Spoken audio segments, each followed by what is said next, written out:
Hello, everyone, and welcome to another episode of the Philly Phone Book, a podcast archive.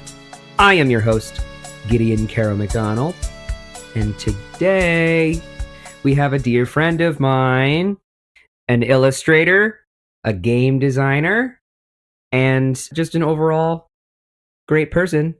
We got ellacarter. Hi. Ellacarter's here. Hi. Thank you for having me. This is super exciting. Yay! I know. Podcasts and all that. Yeah, thanks for being here. How are you? I'm good. How are you? I'm chilling. Go birds. Go birds! Go birds! I wonder if you all can guess what day specifically we're recording this. It's the most wonderful time of the year, baby. For now. For now. God willing. For now. So, hi, Ella. Hi. You are a friend of mine. I know you very well. Mm-hmm. However, that doesn't mean that everyone listening does. So, if you could be so kind and introduce yourself, give them your background, who you are, what you see yourself as in our community, in our artist community primarily, and a little bit of how we know each other. Awesome. Okay, so hi, I'm Ella, like I said before. I am from the Philly suburbs originally. I'm from Ambler. Fern and I grew up together, so I go way, way back with them. Mm-hmm. I've been living in Philly since I moved to go to the University of the Arts, where we met each other. Rip. I absolutely adore it here. I knew that I wanted to go to college in the city no matter what. I'm only applied to 2 art schools, UArts and more. You'll never guess where I'm at now. I wonder why.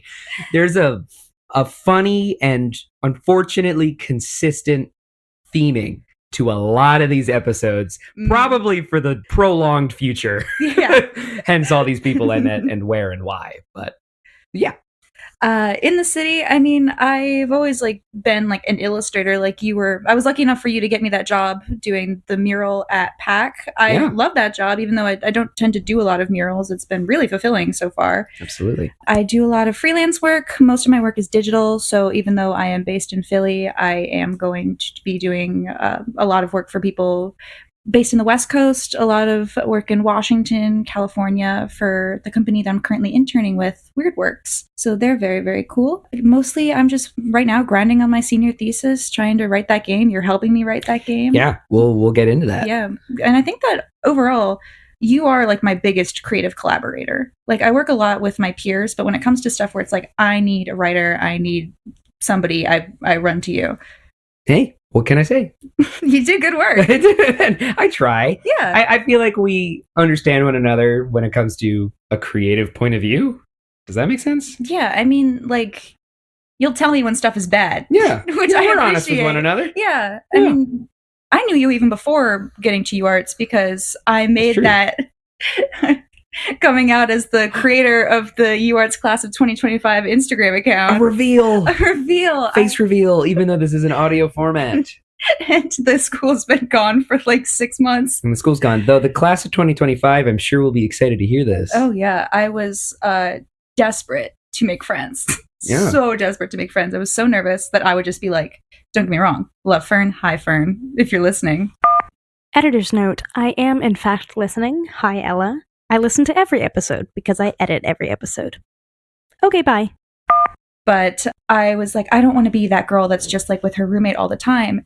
And I want to, you want to surround yourself with people that are better at art than you are so that you can learn from them. Absolutely, and that was a lot of the reason where I was I want to be surrounded by musicians, performers, illustrators, writers. And lucky for you and a lot of the other people that you've interviewed that I'm friends with, I've gotten that. Yeah. And did I reach out to you first or did you reach out to me?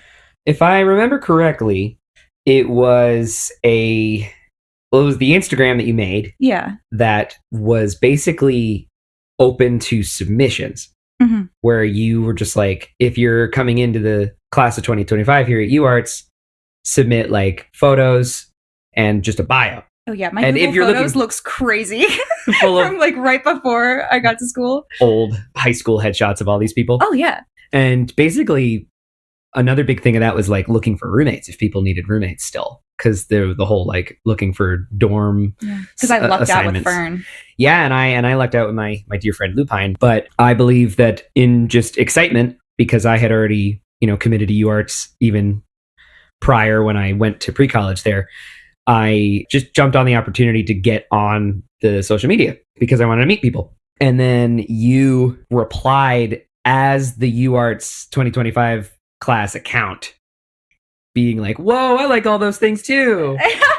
and then switch. Yes, and then just gave me your actual Instagram. Yeah, and then we started talking from there, talking about we should play D&D before we had even met in person. And did we? And we sure did, but we'll talk about that more later. Yeah. But yeah, a lot of roommates were found because of you. So those of you who this applies to, give a thanks to ellacarter for I'm doing my part. That sense of community that we were able to have for a hot minute. It's good. It was good while it lasted. Yeah, totally. It's still lasting. I think I'm here. I'm still hanging out with you. I'm still hanging out with a lot of the guests that you have on. Still in Philly. Mm-hmm. Now at More. Yeah. And we'll talk about that more as well. More with 2 O's. Yeah, you see. But before we get into more specifics regarding your art, you did mention that you knew for a fact that you wanted to be in the city for art and for college. And let me just ask why. Obviously, Ambler's not too far out, and so you had a connection to the city. But Philadelphia has such a specific and rich culture, and I know that UArts wasn't necessarily a huge art school that was always on people's radar. So I'm always curious as to how people found it and why it brought you here. And ultimately, now that you've lived here for quite a while now, why do you like it so much? Why do you want to stay here? And ultimately, what has it taught you? Because I believe this city is full of lessons. Oh, yeah. So when I was in high school, I didn't think that I wanted to do art professionally for a pretty solid while. I mean, I always loved it. I always knew that I wanted to be creative in some capacity. But I think I had that, my high school was very academically vigorous, and I was trying to keep pace with all my peers. And so I think I had this kind of toxic mindset where I was like, well, I'm too smart for this. Oh. Just because I can do art doesn't mean that I could I could be a lawyer. I could be an English teacher. I could go into poli-sci or whatever. What would you have pursued otherwise? Political science or English. I wanted to do art history for a little bit. This is where that started to trickle in. Video game development, programming. I was on the robotics team in middle school. It was cool. It was fun. I did the web design part of it. I didn't like working with the actual robot. Shocker. Yeah, but I realized my freshman year of high school, I took music classes. I took band. In middle school, my band director, he went to University Arts, Travis Hill. And then in high school, my band director, Michael Hood, went to UArts. And so it was always on my radar from them because they would talk about their time at the university before it became what it was and then what it fell apart into. Yeah, you're a musician too, which is something I often forget about you.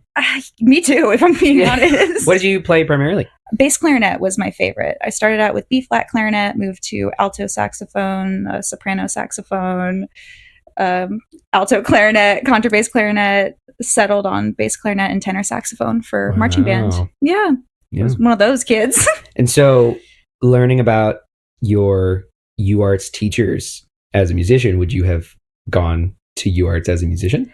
No. Did that ever cross your mind? No, because if I'm being honest, I was much better at visual art than I was at music. Gotcha. I love music so much. I can't read music at all. Hey, that's okay. I'm terrible. Believe at it or not, music. a lot of really good musicians can't. Yeah, well, when it came to marching band stands tunes, I was really good at memorizing everything. Gotcha. So I could play it off the dome, whatever. I could, when I was in senior year of high school, I was able to play our show from 8th grade. I had that memory, so that was okay, but sight reading was a nightmare. Auditions would freak me out so bad. Fair. Hated it. So I knew that while I loved music, I didn't ever see myself in a professional capacity. When my band directors found out that I was going to UArts, they had never seen me as a visual artist. And I say literally, they had never seen me do visual art. Gotcha. So they were just oh, music. And then I had to be no, actually, guess what? I do a lot of other stuff too. Mm. And so that was very fun. Yeah. But yeah, they don't get me wrong. I think it's a good school for music. It's Of just, course. I don't think I was a good enough musician to go there for music. Well, yeah, you made the right choice. Yeah. And so then, yeah, you ended up committing to UArts and living here with visual art as your choice. What do you think your time in the city has taught you? Well, I also went to pre-college. I went to the Saturday school. Yes. So we never ran into each other then. I would take the regional rail in every Saturday with my friend Emily. It was very, very fun. And I just liked the grit that it had. I mean, I'm a very nervous person, you know this. And so my parents would be like, Ella, aren't you scared of like going to the big city? And I was like, well, no, I'm actually less anxious there because you're never alone. There will always be somebody willing to help you out if something bad goes down, God forbid. True. So yeah. I don't think the people of Philadelphia are exceptionally like kind overall, but it's like, you know, they'll give you that like, oh, come on, like I've got you. Like it's a very tough love city, which I adore. Absolutely. Yeah. I think the sense of community is sort of a built-in understanding. Yeah. If that makes sense. Like I feel as though I've seen more people run to help someone more often than just like immediately ignore. I mean, when all the videos came out about that plane crash that most recently, by the mall, it was, I mean, horrible to see, but like there was a little bit of hope in that. You were seeing people like stop their cars, get out and run into this like fireball. Yeah, that's true. It runs deep here. Yeah.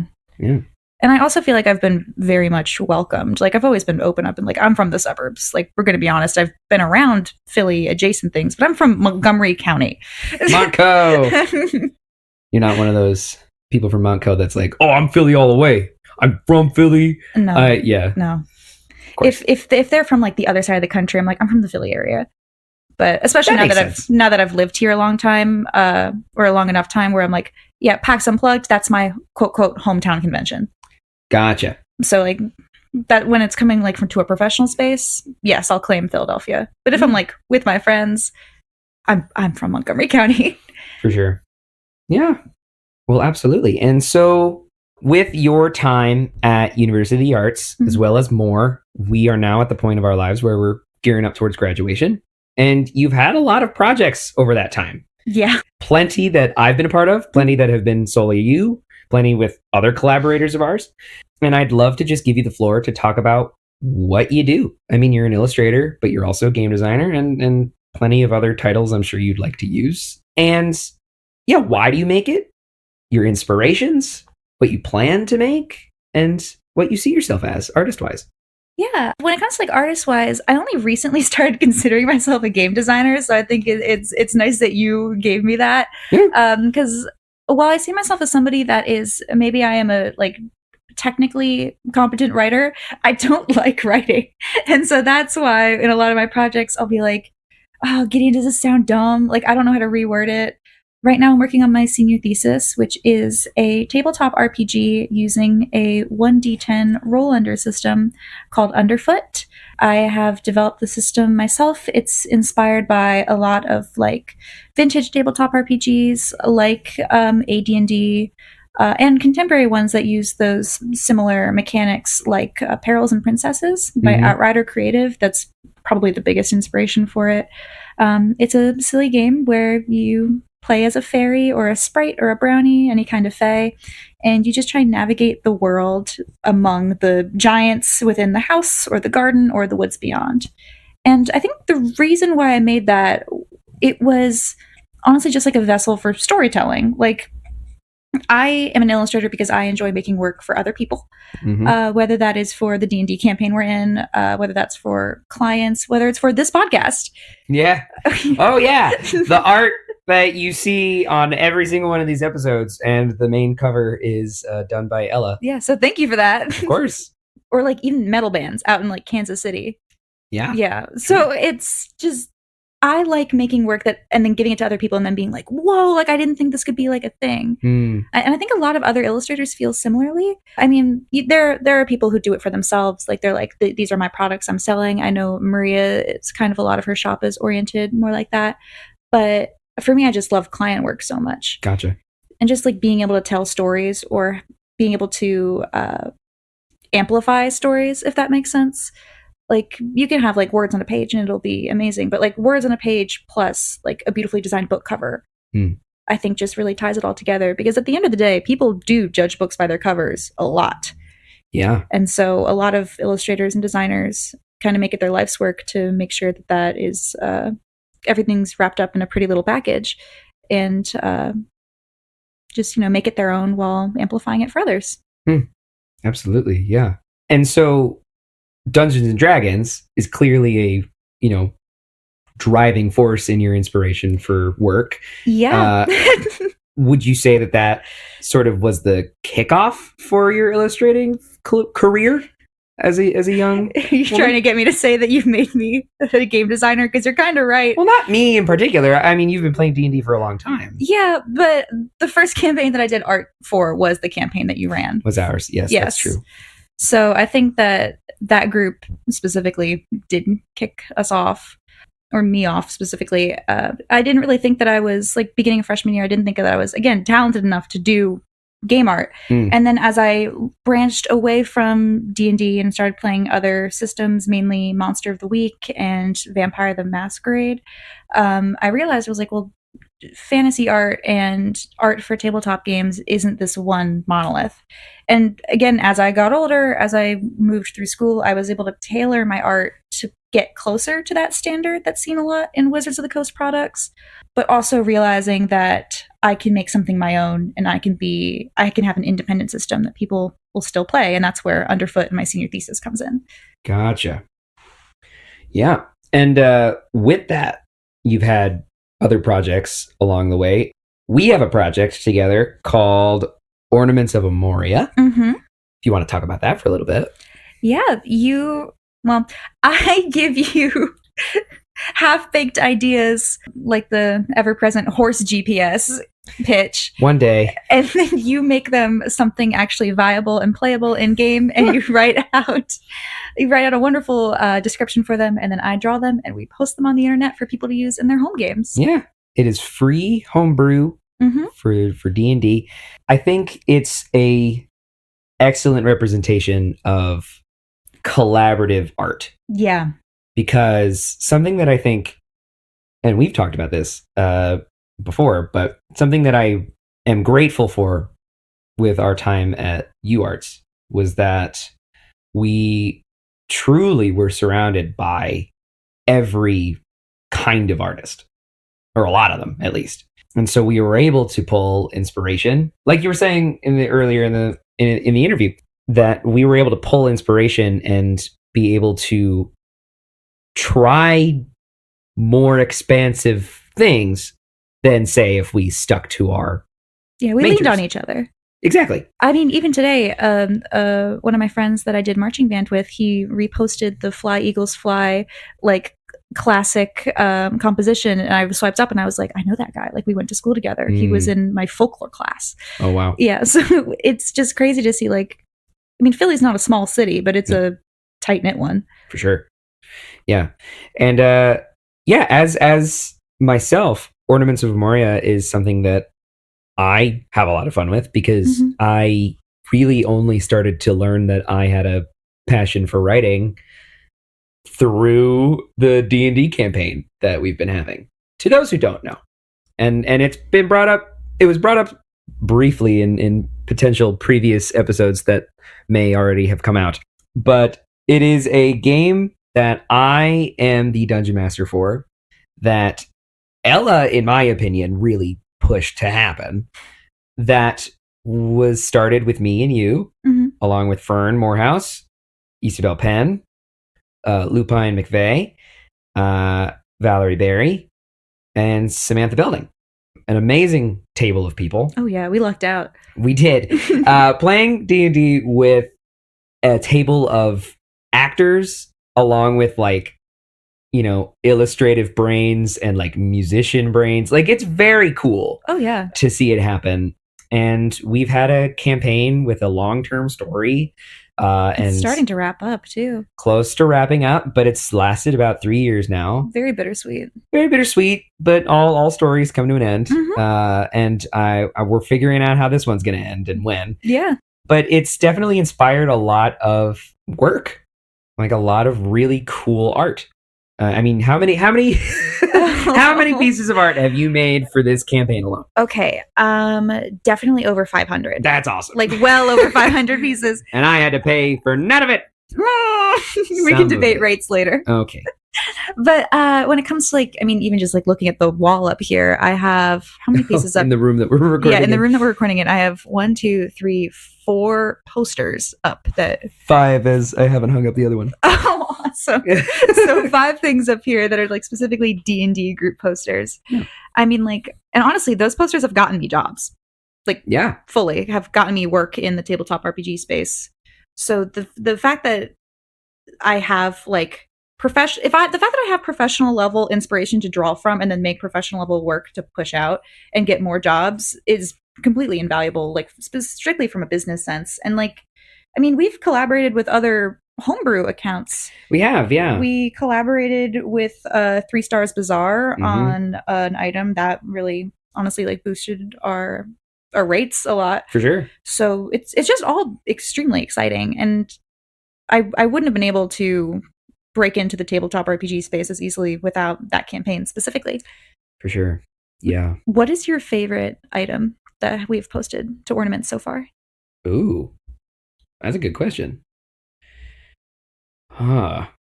I know mine. It's an early one too. It's an early one? Yeah.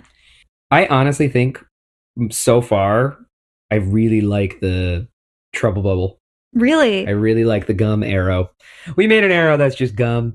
It has a cool, it's a very cool concept, so you can go check it out. It sounds cooler than it is. It sounds cooler. Of course, than it yeah, is. it sounds cooler than it is.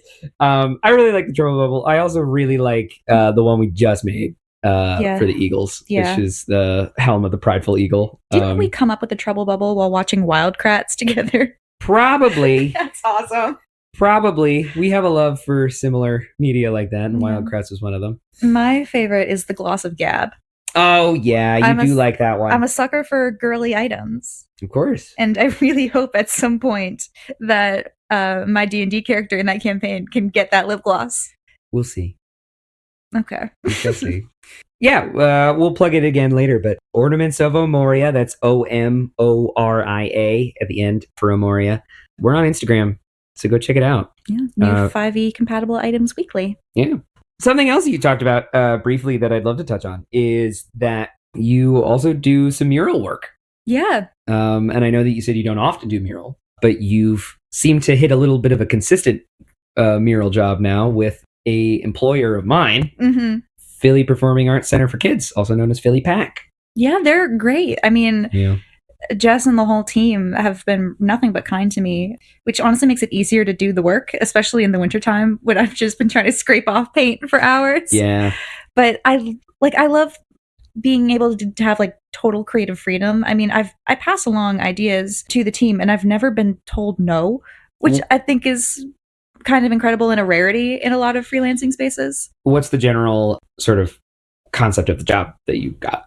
I am given a brief on what the 2 shows that you guys are putting on are, and then I kind of composite them into one composition, and then I paint it on a big old garage door.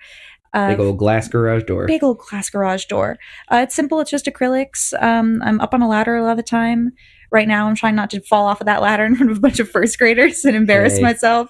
Yeah. But it's great. And it's also great to be able to sit in on the rehearsals. The first mural I did, it was over the summer. So I was just by myself for like 90% of the time. But this time I get to like see how the kids are progressing and how the show is coming along. And it's also nice to see you in your element for that. Like, I feel like, I mean, we do another PAC affiliated project together, the D20 Adventure Camp Philly with you and your dad. Yes, my father. Yeah. The only reason why I started playing D&D in the first place is thanks to my father, as he, played it when it came out and taught me as a child. Yeah, we started a D&D summer camp where it's just 1 week of, kids that are interested in learning how to play the game and have like a lesson in improv and collaborative storytelling, and sort of just an excuse to meet other kids that have the same interests. And this past summer, we brought you along and sort of added you as another dungeon master for that and teacher, which was immensely pivotal because, you know, me and my father are two cis men. and there's only so many point of views you can have as a cis man, even in a fantasy world. Yeah. And having you at the table and for the, you know, younger, you know, kids, that's important. And clearly affecting us in the future because the majority of our newly registered kids coming into the summer are girls. Oh, really? I didn't know that. Like a hefty amount. Really? Yes. Oh, that's amazing. Oh my God. Honestly, we can circle back. That's part of why I did Underfoot the way it is. Like, it's a game about fairies. Like, I'm specifically like leaning away from a lot of like the stereotypical like hyper masculine traditional fantasy to kind of reach out to younger girls. Yeah. But that is incredible to hear. Yeah, it's, you know, I think especially in this climate currently, it's important to use the outlets that we have to bolster stories for young women and also like queer kids. Yeah. And I think PAC does an excellent job at that, as well as D&D. And you know, I think Underfoot could do that as well. Yeah, like, that's easily. Yeah, that's one of my goals is to be able to, you know, to touch on complex story beats and like, you know, socio-political themes, but not dumbing it down, but making it more digestible for children. Right. Like kind of similar to how Avatar: The Last Airbender was able to do it. That's, I think, a big point of inspiration. That's interesting. Yeah. Excellent show. Yeah. Yeah. Yeah, I think D&D unfortunately can fall into like you said, aggressively masculine sort of energy, and it's in some ways, you know, because of the way it was made originally. And Gary Gygax, you're on my list. Gary Gygax and unfortunately Tolkien in some ways, and the way that certain, you know, species of character were written. It is important now, and I think it's very clear in popular media with like Critical Role and Dimension 20 and all of these other campaigns that are online that are both of our inspirations. Even One D&D. One D&D, yeah, the new edition, that it needs to be an inclusive art. Yeah. That it is collaborative storytelling meant for literally anyone and everyone, and primarily excluded groups and discriminated against groups because it's escapism. Yeah. It's a place where people can, you know, be what they want to be in a respected environment. So, yeah.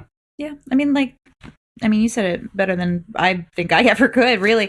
It's such an important thing for me. And so the idea that somebody could possibly have a negative experience doing one of the things that I love the most and have found the most like purpose in artistically just totally breaks my heart. So being able to be a part of things like D20 Adventure Camp Philly, and honestly, like peripherally a part of Philly PAC is really, really important because I get to be in a space where I'm able to see kids really grow and shine and feel safe and happy, which unfortunately isn't the case everywhere. Yeah. So thank you for bringing me along for the ride. Of course. And that's, you know, the strength of culture that is Philly. Yeah. And the art world that we've been lucky enough to find ourselves in. Yeah, I feel lucky to, you know, Philly's got one of the most, I think the most amount of public art works in the country. True. Very, very proud to have some of my work be a part of that. Yeah, absolutely. You recently won an award for your art. Am I correct? I won an award at the Philadelphia Sketch Club, which is, thanks. It's one of the oldest clubs for art in America. I think it's the oldest one. That's awesome. Yeah, thank you. I got third. Hey! I got third, and I honestly was shocked. I didn't think I was. The piece that won was a piece that I had made for the UArts publication Underground Pool. Jax Seminaro wrote a piece called Bottle of Swine, and it was a horror story. It's very, very good. I recommend checking it out online.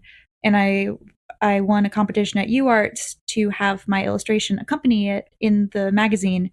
And then I was able to resubmit that piece to the Philadelphia Sketch Club. And then it won third in the student category. So I was proud of that. That was my first time submitting to the Philadelphia Sketch Club. I was encouraged to by Rich Harrington, one of my thesis professors at Moore College of Art. He's great. And it was honestly a very fulfilling experience and kind of gave me that confidence boost I needed after having, the school that I love closed. And this is my first like more adjacent foray into the professional world. Absolutely. Mm-hmm. Well, exciting. Yeah. Yeah. A lot of art. Mm-hmm. So, Ella. Yes. This is a question that I ask everybody on the podcast because I think it gives me everything I need to know. Uh-oh. Top of your head, what's your favorite movie? Top of your head? Princess Bride. Boom. See? Easy. No. It was the first thing that you said. Yeah, it rotates. Right, of course. But if it's the first thing to come to mind, in my opinion, it is truly where it sits. In your heart or your brain. Yeah. Or at least right now. Yeah. So, Princess Bride. Excellent movie. Mm-hmm. Why? I really don't know. I mean, I think I saw it young enough. I mean, I'm a sucker for any movie that's like cheesy in that special fun way. I mean, like I think my love for Star Wars is a big part of that. And honestly, if I can be frank, a little bit of the Muppets movie. Hey, yeah. There's that like specific like vintage cheese factor combined with all of the fantasy aesthetics that I love, and it just has this sense of heart to it that it's just a very genuine movie. Yeah. And I love it so much. It's very, I mean, it's iconic. I think it has inspired a lot of my work. Absolutely. And why would you recommend it to somebody else? I think because of that, just genuine, like it's a love story. Everybody loves a love story, and it's just so hard on its sleeve.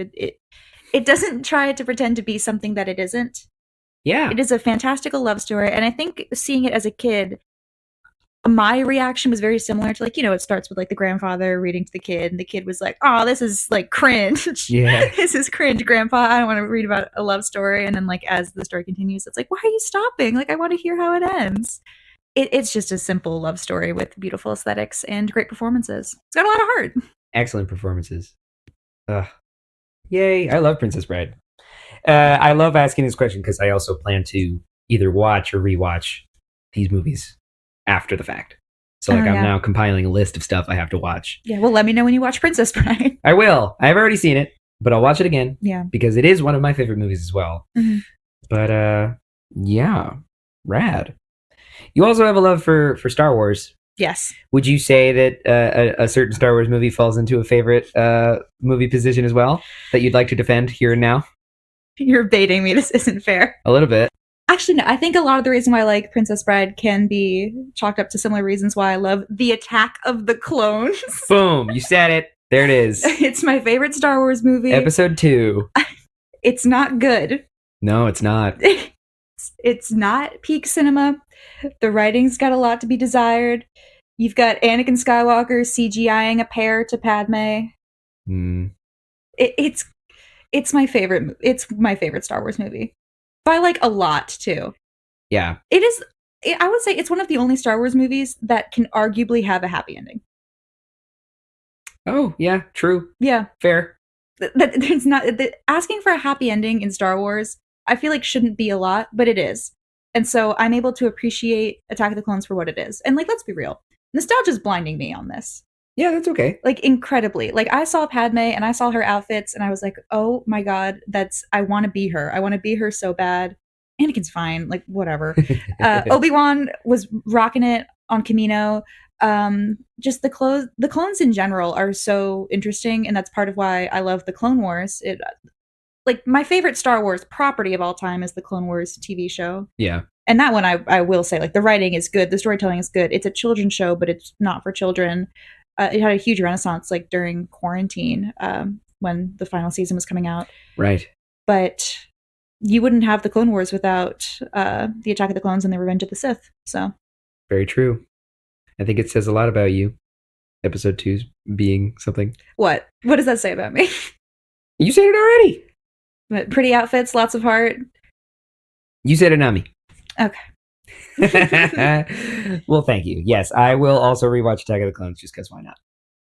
Can I be there for that too? Sure. Absolutely. I feel like I need to defend myself while you're watching it. It was fine. I just wanted people to hear about your take on this because I also think, obviously, if you look at both Princess Bride and Attack of the Clones, they clearly influence your art.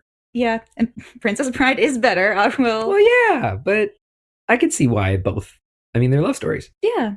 Episode 2 is just a love story, a weird and kind of messed up one in a lot of facets, but hey, it is one. A lot of the reason I love episode 2 is because towards the end, when they have all of the Jedi like coming down to, oh my god, like the Separatist army, whatever. I was that kid who was like, there are like no girls in Star Wars. So I would pause it and then I would pick out each of the female Jedi that were like in the background, and then I would go to my Lego Star Wars encyclopedia, and I had dog-eared all of the pages of the female Star Wars minifigures.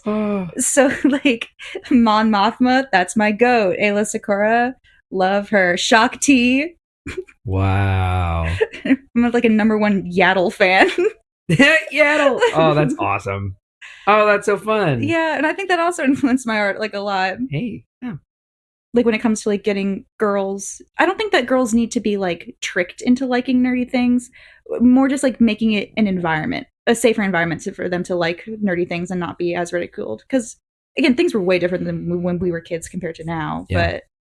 But still, it can be tough out there for any marginalized group in nerd spaces. Because, like, no matter which way you slice it, when it comes to, like, the D&D fan base and the Star Wars fan base, it's white guys all the way down. For sure. Yeah. Oh, that's sweet. Thanks. Hell yeah. All right. Well, moving forward, this is a broad question. I understand. And a lot of people don't like it when I ask. A broad street question. What's your future? At least right now. Looking forward, we have a lot of cool stuff coming up.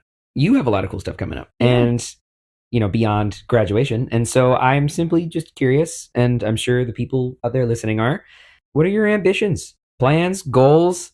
What are you excited to promote? And who do you want to collaborate with?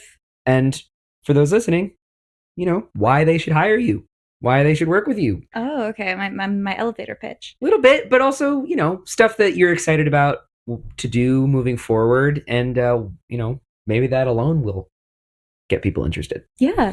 I mean, I've talked with you about this like pretty at length at this point, but a game publisher. Yeah. I think that with the stuff that we've done so far, it can be taken not more seriously, but we can monetize it pretty easily with what we have so far, even. Because we know that we work well together business-wise and creatively. And I think that it would just be like an easy next step. I would like to continue working with the companies that I've already built business relationships with, like WeirdWorks.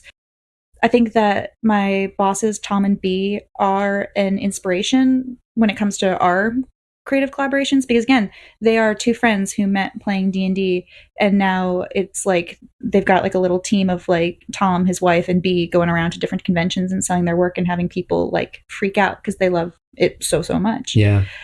Anything. I just want to make people happy when they see my work, if that like makes sense. It doesn't have absolutely. to be.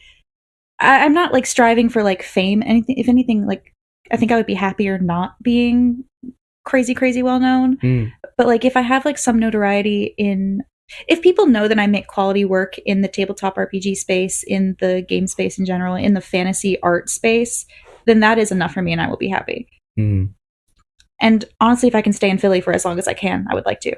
Of course, yeah. There's a lot of work out in Washington State, and if I get some crazy awesome job at like Wizards of the Coast, if you're listening, would love to work with you guys. Hey, me too. Yeah.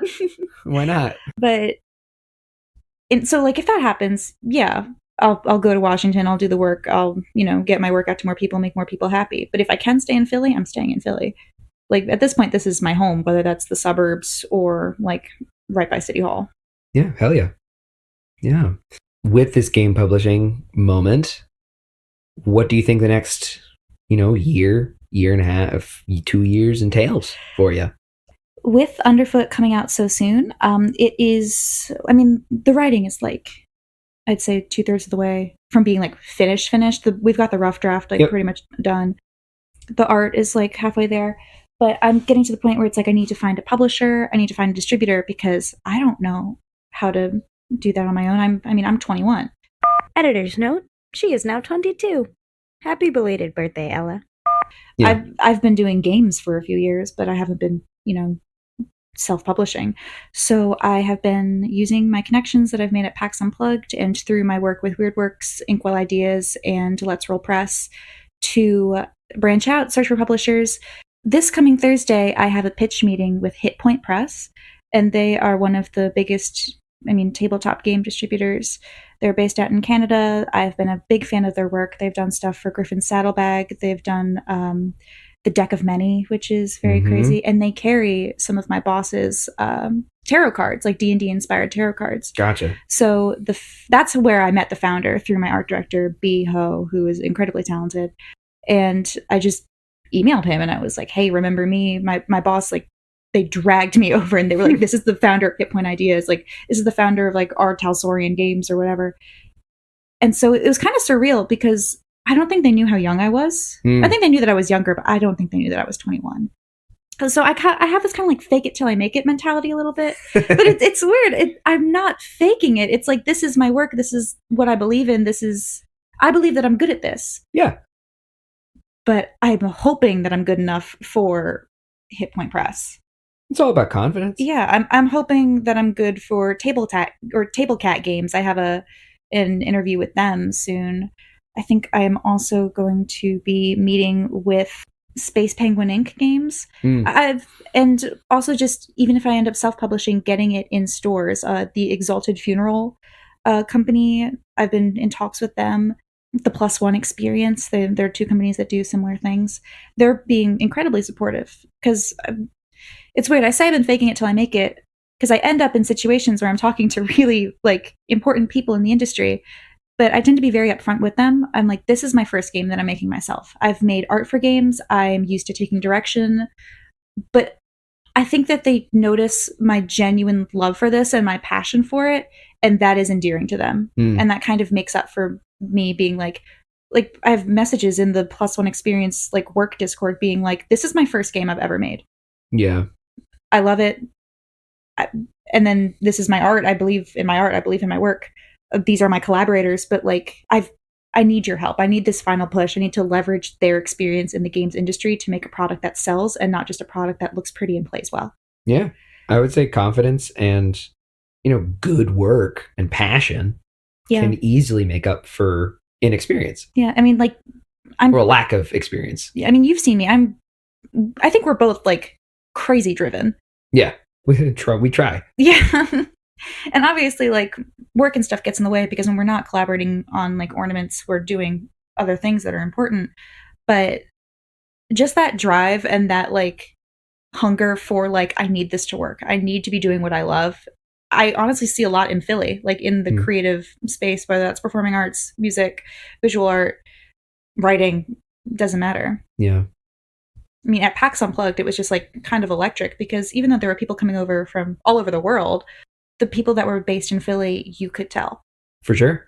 Shout out Philly Game Shop. Yeah. Oh my God. Those guys are great. And like, again, that sounds like community where it's like, I went up to the Philly Game Shop at PAX. I was handing out little business cards and like little postcards for Underfoot. And I like went over to the Philly Game Shop people and I was like, hey, I'm Ella. I'm a Philly based game artist. This is my game. It's my senior thesis. I go to more. Can I advertise it here? An instant yes. Yeah, we love that. And they still have my cards in their shop. Like I went a few weeks ago and I was just like, awesome. That level of care for like community games is crazy. Local art. Yeah. Local new art. Yeah, and they're selling a bunch of other stuff, like even artists that they employ, like Shane _illustrations on Instagram, another University Arts grad, does a lot of art. Did some live drawings for Roleplay Improv. Oh yeah. Yeah. Who I recently joined. Congratulations. I think they'll have made the cast announcement by this point, by the time this episode comes out. So awesome. Very excited to talk about that on another day. Again, it's just that thing where it's like, it's a small world. It really is. Especially Philly. Yeah. Because if you want to do something with a niche group of people, just make yourself loud and they'll see you. Yeah. Be annoying. Be annoying. Ask. Because like what's the worst thing that's going to happen? They say no. I mean, I'm currently working with Inkwell Ideas on a series of illustrations for their paid homebrew content. And last year they were like, no, we won't have you for an internship because you need to tighten up your portfolio. You need to, be less green, get close to a degree, and then we'll talk. This year, they're one of my highest paying clients. Awesome. Thanks. Hey. It's because I was annoying. I badgered the PAX team for a press badge because I didn't know if I was going to be exhibiting with Weirdworks or not. And then I got on their press list, and then I emailed them and set up a meeting. That's sick. Thanks. Take notes, people. I need to take notes, honestly.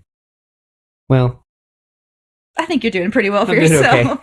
I'm auditioning now. You're booked and busy. I'm trying.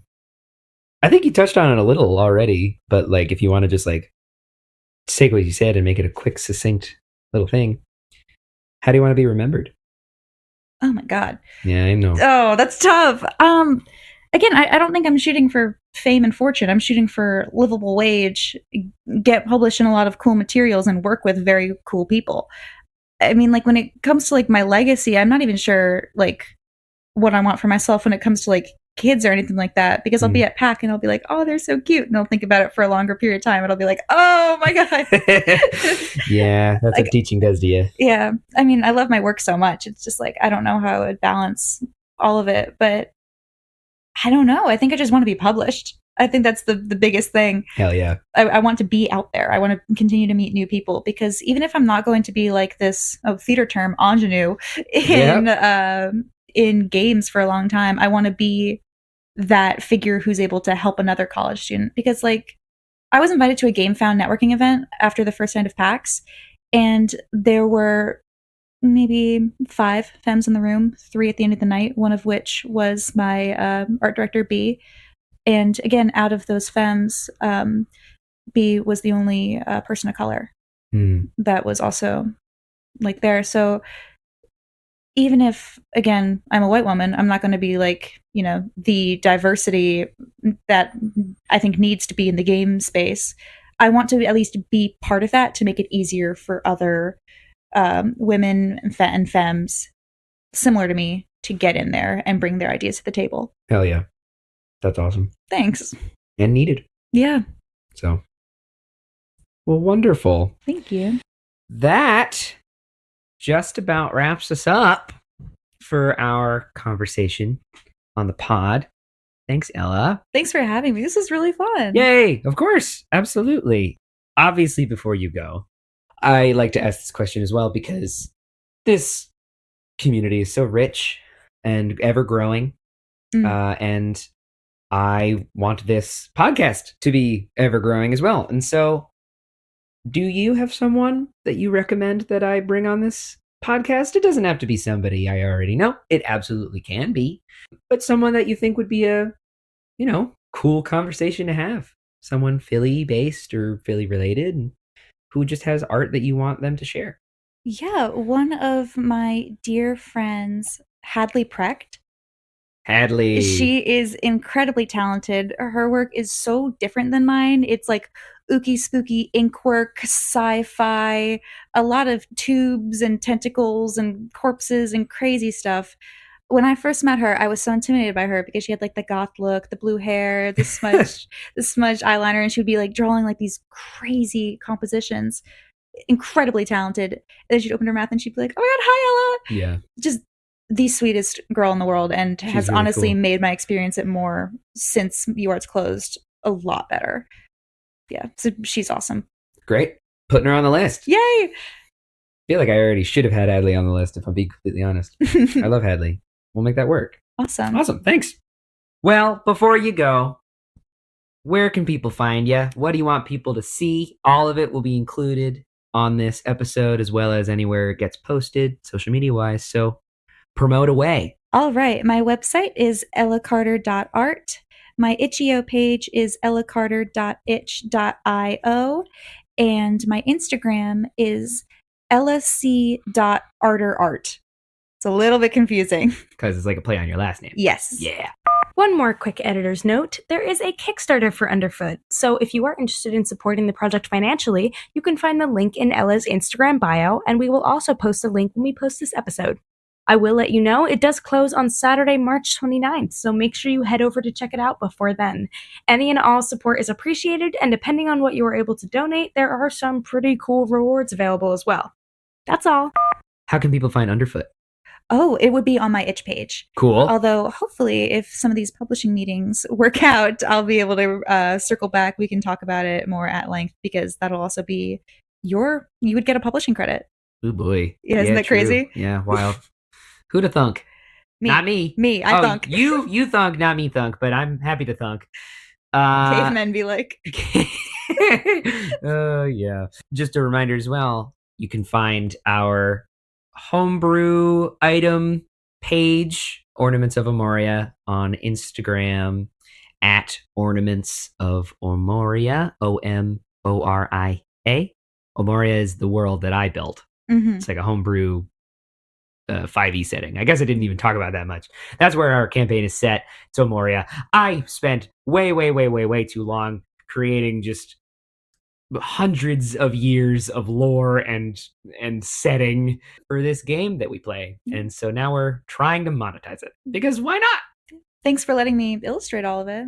Oh, absolutely. Maybe when I come back, we can talk about that possible Philly homebrew zine Ooh. we've been throwing around. Ooh, intrigue. Any new stuff that Ella and I are working on, I will actively be trying to keep everyone following this podcast in the loop on. So, because I would love to work with even more Philly creatives, as many as we possibly can.